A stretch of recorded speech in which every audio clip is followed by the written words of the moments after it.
కర్కాటక రాశి యొక్క ఆదాయం 2గా మరియు వ్యయము 11గా గోచరిస్తా ఉంది. ఆదాయం చాలా తక్కువగా ఉంది, వ్యయము చాలా ఎక్కువగా ఉంది. మరియు రాజభూజము 4గా, అవమానము 7గా ఇందులో గోచరిస్తా ఉంది. కాబట్టి కర్కాటక రాశి వారికి చాలా గడ్డు కాలంగా ఇక్కడ గోచరిస్తా ఉంది. గురు, శని, రాహుకేతు, కుజ, శుక్ర, బుధ గ్రహాలను పరిశీలించినట్లయితే మనకి ఇక్కడ ఈ రాశి వారికి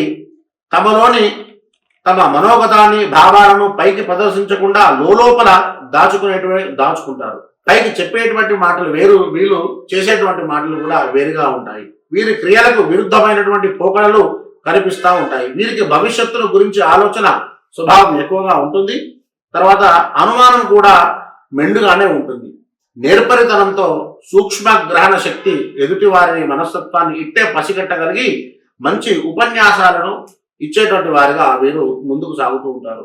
రహస్య ప్రేమ కలాపాలను, తర్వాత వ్యవహారాలను కొనసాగిస్తూ ఉంటారు. ఆహార విషయంలో వెనక ముందు చూడరు. అయితే చిరుతిండి తినడం వలన అధికంగా వారి యొక్క స్థూలకాయ స్థితి పెరగడం వలన తీవ్రమైనటువంటి అనారోగ్యాలకు గురయ్యేటువంటి అవకాశం ప్రమాదం ఉంది.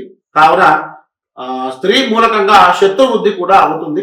ఎవరెన్ని విషయాలు చెప్పినా తుదకు వారి నిర్ణయం అనుసరిస్తారు. వారికి సుఖ సంతోషాలు, కష్టాలు సమానంగా వచ్చేటువంటి అవకాశాలు ఈ కర్కాటక రాశి వారికి మెండుగా ఉన్నాయి. కాబట్టి ఇది చూసి గమనించి వారు తగు నిర్ణయం తీసుకోవాల్సిందిగా కోరుచున్నాం.